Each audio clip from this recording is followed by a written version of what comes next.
Kung ating titignan at pagmamasdang maigi ang ating kababayan ay tila maglalako lamang ito ng itinitindang gagamba sa kanto ng elementarya at sekundaryang paaralan mga kaibigan. Pero saan ka?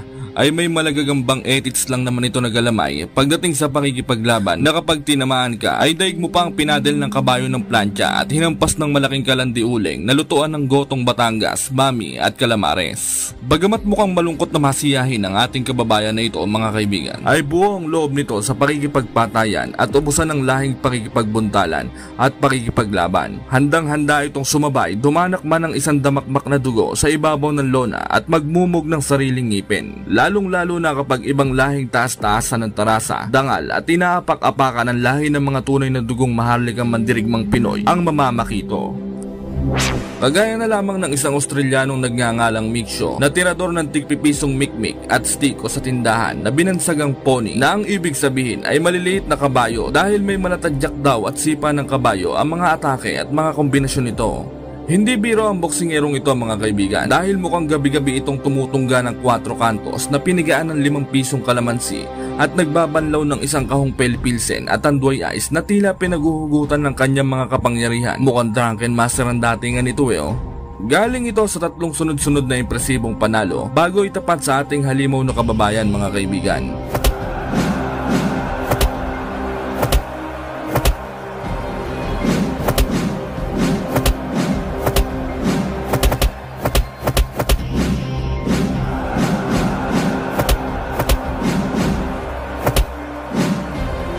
Walang sinasanto to, miski nga daw engkanto at gorilla, basta daw may trangkaso ay papalagan daw niya. Sa interview pa nga dito, bago ikasa ang kanilang laban ay binigyang babala nito ang Pinoy na ihanda na daw nito ang kanyang nguya-nguyahan at uminom daw ito ng biogesic at painkiller bago at pagkatapos ng kanilang laban dahil bubugbugin daw niya ito ng inam at kakalampagin ng gulpedeng nguya-nguyahan hanggang magmakaawa daw ito sa kanya na itigil na ang laban. Parurusahan daw niya ang Pinoy sa pinakamahirap at masakit na pamamaraan at sinabing pagsisisihan daw nito na kinalaban niya ang isang tulad niyang halimaw na mantatabas.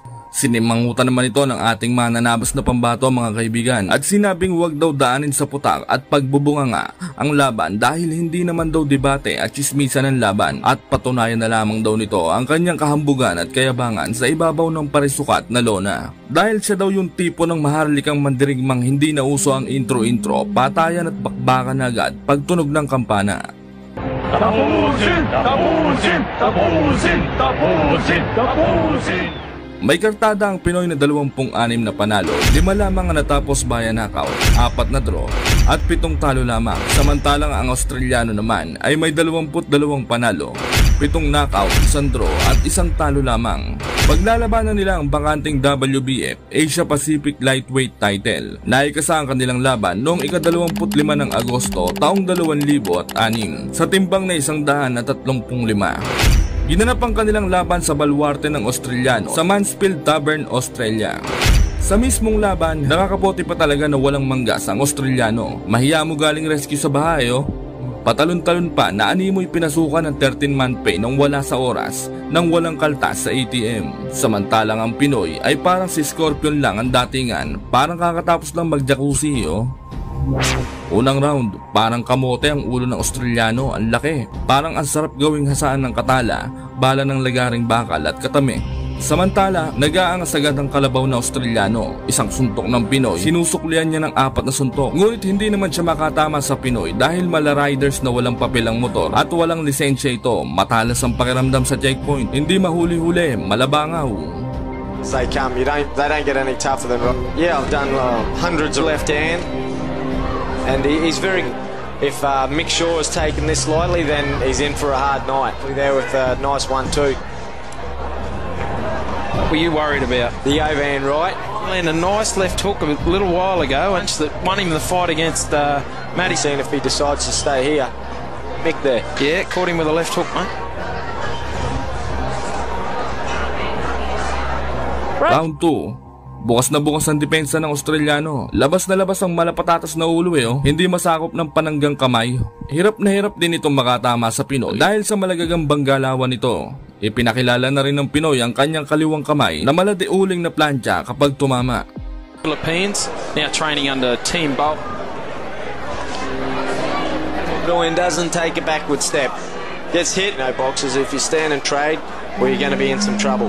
Control of the fight. Nice jab, but nice comeback. Doyen's crafty. Oh, did he get Mick Shaw there? I think he might have caught him with a Round 3.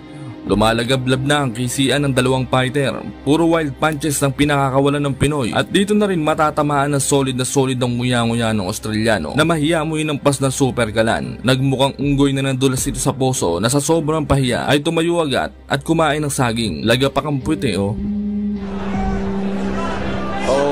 Oh, Mick's down. Oh, he's been caught.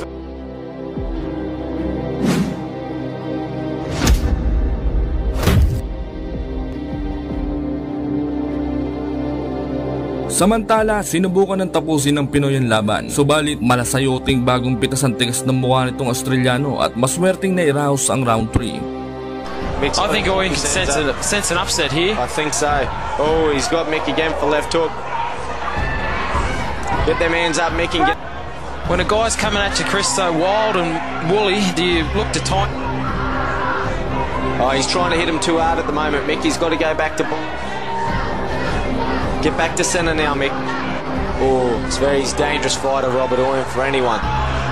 Round 4. Napapatras na si Mick sa Pinoy. Nakakatikim na ng gulpit ng nguya-nguya niyo. This fight he did hurt him. We've seen your results from last time when you got the microphone in your hand. This is where it gets dangerous. Nice left hook there from Robert Owen. Sa huling minuto ng round ay kahindik-hindik na suntok ang tumama sa nguya-nguya ng Australiano mga kaibigan. Napadapa ito sa ibabaw ng lona sa sobrang lakas ng suntok ng Pinoy na mahiyamoy ng pas ng lababo. That was where Mick should be jumping on him. Oh, he's hurt. Oh, Mick's down.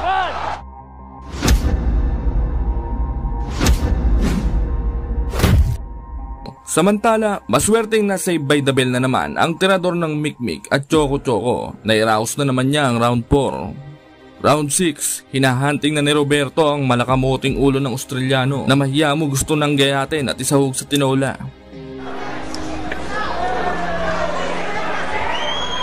Owen is just hunting Mick Shaw down and Mick Shaw cannot get away from those ropes. Onto the rope then, he got centering. Oh, he's been caught for left hook. That left hook has been telling tonight. He has landed it 4 or 5 times, and every time it has rocked Mick Shaw. Oh, Robert Owen's back on the attack himself, and the fighting's the easy part. Round 7, naubusan na ng baterya ang Australiano. Dito na rin wawasakin ng Pinoy ang hambog at maangas na si Mick. If he can win these next 4 rounds. Oh, but he's being caught again for left hook. He's just moving from one rope to the other rope. Oh, he's down.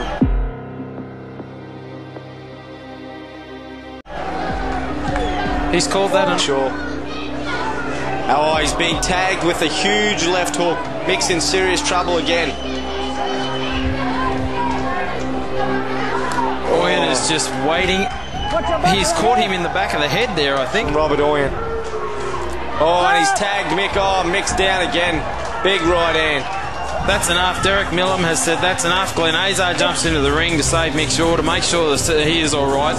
Robert Owen celebrates. Kung ating pagmamasdang maigi ang kababayan nating ito mga kaibigan, ay parang miyembro lang ito ng mga mababait na kanibal sa isang isla na animoy kumakain ng mga lamang loob, balon-balunan, baga, kulane at mga buhay na elepanteng may pulmonya at tuberculosis. Ngunit sa kabila nga po ng matikas na datingan ng ating kababayan na ito mga kaibigan, ay tila may busilak na kalooban ito at magandang asal kapag humahago at nananaginip. Nanggaling ito sa bayan ng mga mananabong na mambabarang sa Cebu City, na kung saan ginagawang pulutan ang mga uang bagang bawang sakang alamang bangbang at palang pinangkang na walang tadyang at balakang. Hindi basta-basta at malababoy ramong nakarobos ang datingan ng lakas ng ating kababayan na ito mga kaibigan, dahil Talaga namang mukhang tricycle driver ito na 3 araw na sa pilahan na hindi pa nakakalakad na ang sound trip ay araw-araw sipag lang. Hayaan mo sila magabol sa'yo, diba? Napaka makapangyarihan ng kababayan nating ito mga kaibigan dahil di umano ay ginagawa nitong libangan ng pakikipagsuntukan sa recess at lunch break nung nasa elementarya pa lamang ito. Kaya naman napagdesisyonan ng kanyang pamilya na isa lang na lamang ito sa pakikipagbasagan ng nguya-nguyaan. Total, puro sakit lang daw naman sa ulo ang laging dulot nito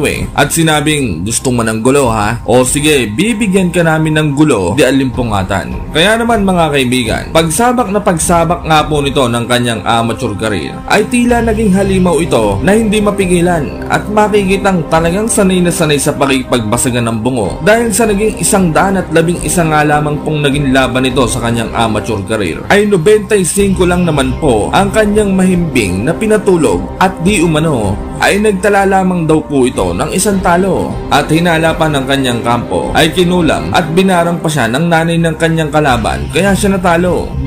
Ika-15 ng Enero taong 2011 napagdesisyonan ng sumabak sa professional boxing ng ating kababayan na si Lawrence Michael Solon Romarate alias The Executioner. 11 impresibong sunod-sunod na panalo kaagad ang buena manong bumunga dito mga kaibigan at talaga namang lahat ay walang balak humingi ng rebanse at umulit dahil sa bigat nga daw po ng kamao nito na kapag tumama daw sa iyo para ka na rin daw hinampas ng back-to-back na tricycle. Ngunit sa kabila nga po ng pagiging malakas at mga pangyarihan ng kababayan nating ito mga kaibigan ay may isang halimaw ang talaga namang sumubok at nagpahirap sa tinaguriang manlulupig ng Pilipinas na si Romarate na nanggaling pa sa bansang Nicaragua na walang iba kundi si Darwin Jose Martinez Calero alias Basagulero. Ibang klase ang halimaw na ito mga kaibigan dahil puros bigating mga kampyonato ang mga nakapatayan nito sa ibabaw ng lona. Isa na nga po dyan ay ang tinaguriang agila ng mga Brito na si Charlie Edward na nooy winasak din ng ating isang angas ng Pinas, John Riel Cuadro Alas Casimero.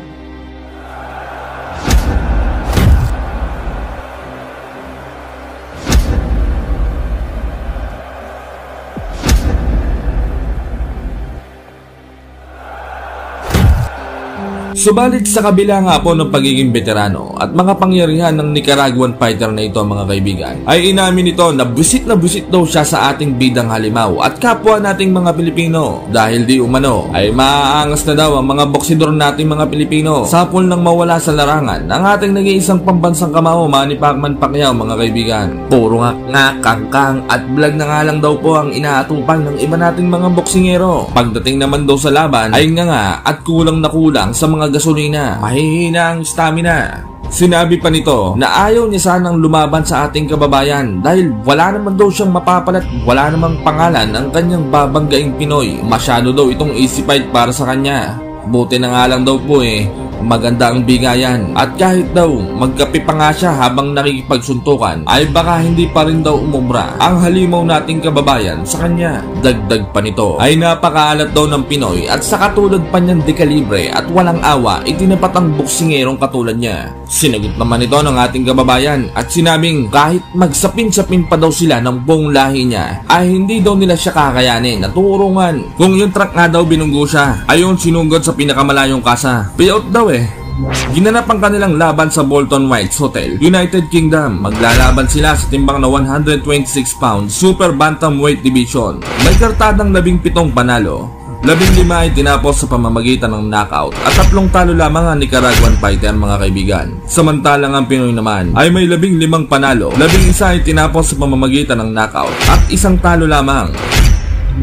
Unang round, kahindik-hindik na agad ang salpukan ng dalawang fighter mga kaibigan. Puro wild punches ang pinapakawalan ng Pinoy fighter na siyang nakapagpabagsak agad sa kalaban. Napatihaya sa lakas ang Nicaraguan fighter na mahiya mo hinampas ng disagwang washing machine. He can shoot a shot and that was very well done. Samantala, nag-aangas na agad ang ating kababayan mga kaibigan at talaga namang may pag-breakdance pa at pagdila. Ngunit makalipas nga lamang po ang ilang minuto ay nakabawi ang Nicaraguan fighter at napabagsak din nito ang Pinoy fighter.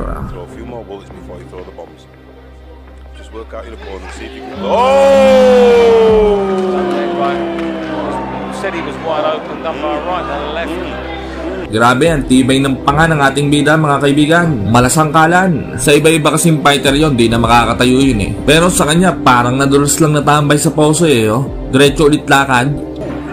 What a dramatic first round. Beautiful first round. Round 2, nagdodoble ingat ng ating kababayan at puros wild at hook punch ang mga pinakakawalan nito na talaga namang parang kunehong naiprank na nilagyan ng robos ang iniinom na tubig. I think I can hear Arnie.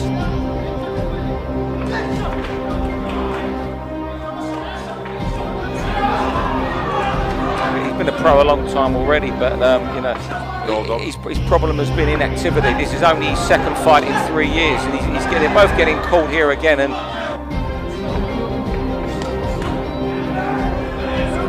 Martinez Ramirez, He's a bit more controlled this round, so he's clearly listened to his corner. still getting caught by some good.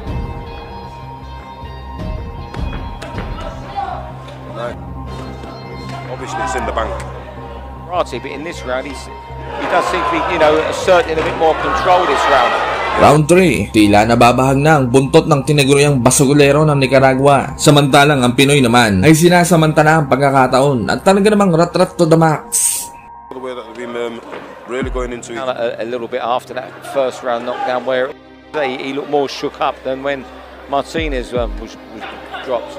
He really commits with his Throws them shots, lets his hands go. Fantastic to watch. And it was just off air then, where he's excited about how long. Aggression of who throws shots, as you say, but no, with abandon.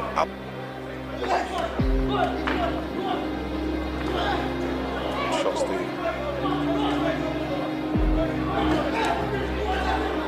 Good hand. Yeah, he did.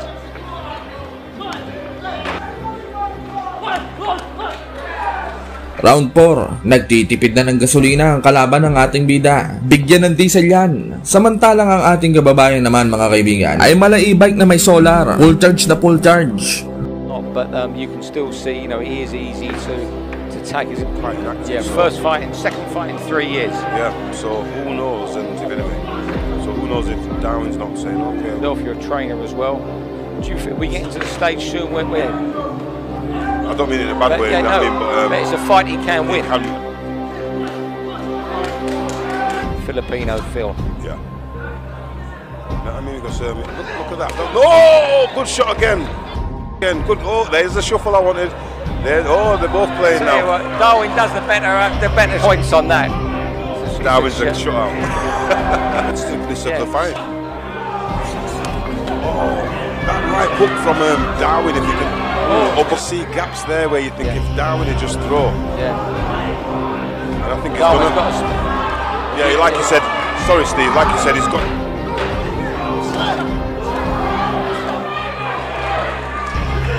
Right uppercut, left hook. But sometimes it seems like the cuffing shot. Round 5, hinihika na ang Nicaraguan fighter mga kaibigan. Bigyan ng panty na bacon yan. Samantalang ang Pinoy naman ay parang bago-bago pa lamang nag-iinit. We don't have to do the plays. We just see each other and carry on like I know that. the Josh Warrington dreams and that, you know what I mean, is excellent. Some of the former, they're former fighters. Or Farnell, sorry. Farnell, yeah. Farnell. Best out. That jab to bring it in. Just breath that right hand, right hand. It makes for a great. 2018. I don't know if you was in the gym with them then or. I Must can't be remember. so many fighters. Probably forgotten one day. You must.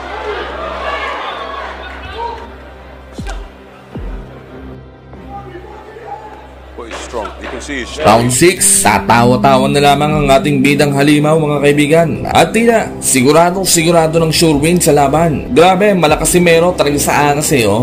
Quite competitive all the way. He knows it can hurt him. He's got nothing there getting the punches, but go for it. Yeah, first round. Although, as you say, he's always been in the fight. You jab a little bit more, be a bit more assertive. An exciting fight. So, at VIP Promotions, that's what we're here for. You know who he's just reminded me of? Go on. Not the Bury Bomber. There was a little fella, Eddie Benton. Allergy. That's why you're on the big bucks here, mate. That's why. That's No, why I didn't get no money. That's I why didn't get no money. I You know, don't but get that's, money. that's Give me why pop. Hall of Fame rapper on and red and black wine gum. Top of the tree of boxing. But the base and the root. That's gushing for Steve. Entertaining, enjoyable 6-rounder for the crowd here at White. Very good fight. Well done, well done. Dapit hapon, kasabay ng paglubog ng Haring Araw sa Kalawakan, ika-30 ng Abril taong 1986, isinilang ang tubong Misamis Occidental na halimaw na tirador ng piniritong Bangaw. Tinigurian itong delubyo ng mga pantas na opisyal ng pampalakas ang pakikipaglaban dahil sa malademunyitong kamao nito na kapag tinamaan ka ay daig mo pa ang tumira ng rugby, poultry, Christmas tree, laundry, electricity at panty na bacon na gawa sa dahon. Bagamat mukhang siraulong matino ang ating kababayan na ito, mga kaibigan, ay ibang-iba ang imahe nito pagdating sa pakikipaglaban sa ibabaw ng lona. Kung titignan kasi natin ang malapitan ng ating kababayan na ito, mga kaibigan, ay mukhang may busilak na puso ito pagtulog at parang professional na manginginom lang sa kanto na miski nga magwawales at basurerong napadaan lang ay pinapatagay ng black label na may halong gin bulag at situ. Madalas itong maliitin ng mga tampalasang ibang lahing kalaban dahil wala naman daw ka-special dito kung titingnan mula ulo hanggang ingrone. At tila kulang na kulang din daw ito sa potassium, sodium, calcium, proteina at mukhang tinipid din daw sa vitamina kung pagmamasdang maigi ang balangkas ng kanyang pangangatawan dahil mas marami pa daw ang buto-buto kaysa sa laman na sa madaling salita ay mahinang nilalang lang daw ang tingin nila sa ating halimaw na kababayan. Subalit ika nga ni Atty. Gadon sa mga siraulong siga-siga ang galing-galing ang dayuhan. Mga bobo! Mga bobo!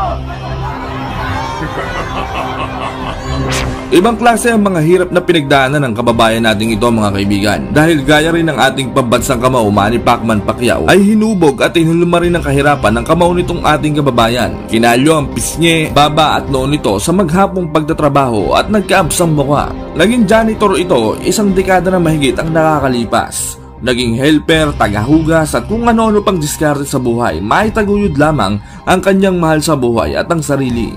Kasabay naman ng mga mabibigat at maghapong bukbugan trabaho nito ang kanyang pag-eensayo sa boxing na siyang lalong nakapagpahalimaw sa lakas ng ating bidang engkanto ay Este Pambato. Kasabay ng pagtatampisaw ng mga bibe at pagbukas tikom ng mga puwet nito sa dalampasigan, ika-29 ng Enero taong 2013 na itala sa listahan ng isa sa pinarusahan ng tinaguriang dalubyo ng Pilipinas, Rey Takoge Megrino, ang Hapon na si Kenji Kubo na pinaglihi sa trangkaso at ubong kabayo. Hindi naging maganda ang trato nito sa ating kababayan, mga kaibigan, dahil katuwiran nito ay sa kanyang baluarte gaga na pinanlaban sa Tokyo, Japan. Kaya siya daw dapat ang mas nangingibabaw at ang sentro ng atraksyon. Kaya nagbida-bida ito at sumobrang tiwala sa sarili na makakapagpasikat siya sa harapan ng kanyang mga chicks na kababayan at gagawing panambak lang ang Pinoy sa kanyang iniingat-ingatang kartada. Pumapatutyada pa ito na isipait lang daw ang Pinoy kahit na sa anong klase ng laban. At yung sa pagandahang lalaki lang daw naman ay malayong malayo daw ang kanilang agwat at mas pogi pa daw ang kuko niya sa paa kaysa sa ating kababayan na talaga namang nagpatayo ng burnek at karug ng ating kababayan. Kaya naman sa mismong laban ay ginulpe, binakbak ang mukha, tinabasan at pinapangit nito ang maangas at siga-sigahang Hapon. Kaya ayon, mas pumogi na ang ating kababayan. Kumanto ang baba at pisingin ng Hapon.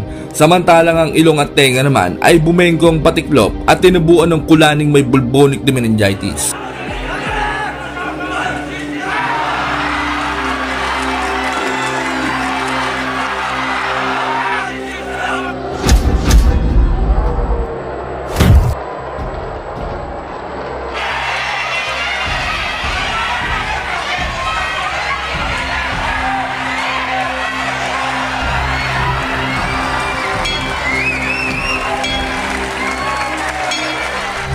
Ilang taon lamang ang nakalipas ay tumungo na naman ang Pinoy na mananabas sa bansang China upang sagupain ang isang tampalasang Hapon na naman para sa isang 8-round super bantamweight bout na walang iba kundi si Yuki Strong Kobayashi na pinaglihe sa kinamatisang sushi. Ibang klase itong kalaban ng ating kababayan na ito, mga kaibigan, dahil binigyan babala nito ang Pinoy na mag-ingat sa kanyang kamao dahil hindi daw niya magugustuhan ang lasa nito kapag ito ay kanyang malasap. At sinabi rin nito na hindi niya papayagang makadampi ang kamao nito sa kanyang glassky na pagmumuka dahil mahal daw ang Pans, Bena, Maxipil, Kojic, Eskinol at Gluta.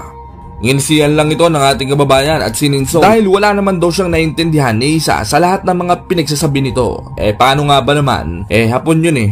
Sa mismong laban, ganadong-ganado ang Hapon, talaga namang may pagtalon-talon pa na kulang na lamang ay mag-split sa sobrang hype nito. Tapos may pag-exercise pa ng paa, tuhod, balikat, etits. Tapos kumikembot pa talaga naman Ngunit pagtunog ng kampana sa unang round ay wala ng intro at binirada na agad ng Pinoy ang maangas na Hapon at kahindik-hindik na suntok agad ang tumama sa sentido nito na mahiyamo hinampas ng malaking gunting pangkaldero ng pares. Dahilan upang humimbing ang tulog ng Hapon at managinip ito na niroromansa siya ng 10 engkanto, 7 maligno at 5 kapring unano.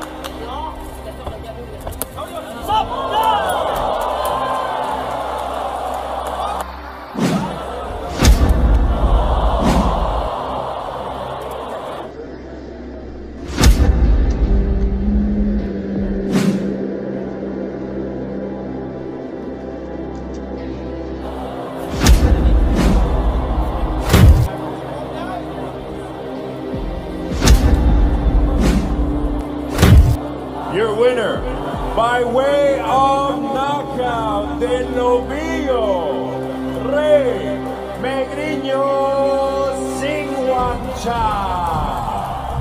Isa pa sa isang hambugerong tampalasan na winasak ng ating kababayan at pinaranas ng gulpe de osteoporosis at delubyong sitwasyon na nagngangalang Jason Butar-Butar alias Tartar de Meningitis de Scoliosis de Lepongasis na isang Indonesian ang talaga namang naging parang kulaning kumanto sa bukong-bukong matapos makatikim ng garote de alimpungatan ng nag-iisang tiniguriang delubyo ng Pilipinas. Bago ang kanilang laban ay sobra sa kumpiyansa ang tiniguriang Mike Tyson ng Indonesia. Napakaangas ng tarasa, grabe. Naalisan lang ng pangalan ng legend nagbida-bida na kumbaga sa pagkain nakatikim lang ng dilata ng corn beef ayaw ng kumain ng sardinas. Ibang klase din ito mga kaibigan dahil nagbanta pa ito sa ating kababayan na ito na daw ang magiging huling laban nito sa ibabaw ng lona dahil babaldahin daw nito ang Pinoy sa pinakawalang hiyang pamamaraan at babaliin din daw nito ang leg nito sa pamamagitan ng kanyang lumalagablab na suntok na simbigat daw ng nakarobus na elepante. Subalit ang ating bidang pambato ay tamang kirengking lang sa tabi at walang pakialam sa hinayupak na kalaban. Bagkus ay nag-focus lang ito sa kanyang pag-iensayo na mahiyamo Beyblade na tining upang maging kondisyon ang kanyang katawang halimaw para sa kanilang napipintong patayan. Kasabay ng pagsa-sideline sa pagkukonstruction ng unggoy para sa kanyang pamilya, ika-8 ng Oktubre taong 2016 na ikasa ang kanilang laban sa Convention Towers and Exhibition Centers, Hong Kong, SAR, China para sa isang featherweight bout 125 pounds category. Matindi ang promotor ng ating kababayan na ito mga kaibigan dahil si Boss Bob Arum lang naman aka Master Buten na walang daplis at sabit ang pasimuno sa labanang ito na sa kasalukuyan ay 90 anyos na ang edad. At ang matindi pa ay mala senior citizen na kumikisi-kisi pa ang galawan nito at talaga namang parang hindi nang hihina. Mahiya mo kaya pang makatatlong panganay Anyway, sa mismong laban, sa round 1, agresibo agad ang Indonesian at talaga namang palong-palo na mahiyamo kalabaw na gapong-gapo sa sarili. Subalit hindi naman papadaig ang ating kababayan at talaga namang nakikipagsabayan at nakikipagpalitan ng Malacanyong birada.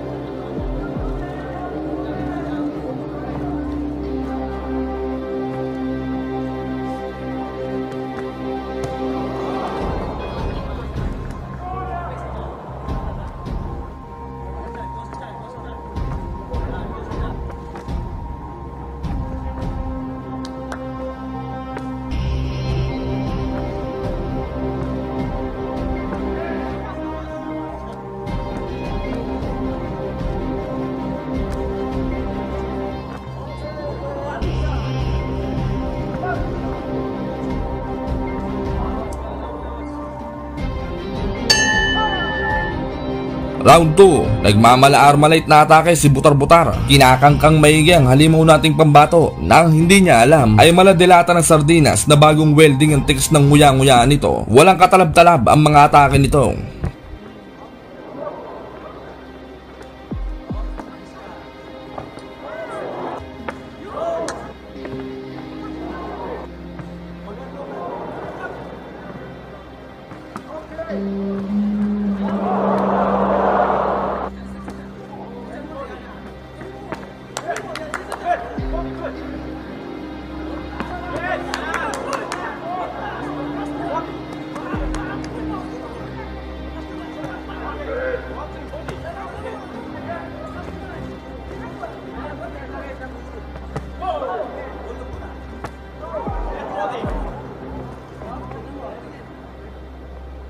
Round 3. Nabaliktad na ang sitwasyon, dinedelubyo na ng ating kababayan ng maangas na Indonesian. Hinahagupit na niya ito ng iba't ibang uri ng kombinasyon na mahiya mo pinagbabato ng tiles na gawa sa kamote.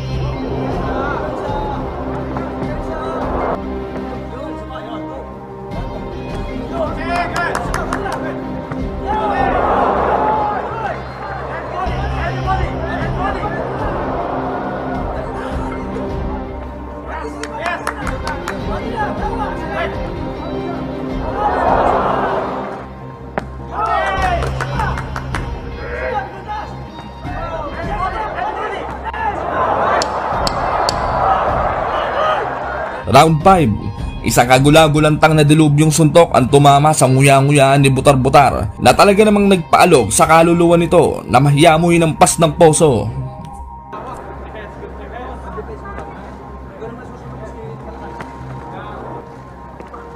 Bading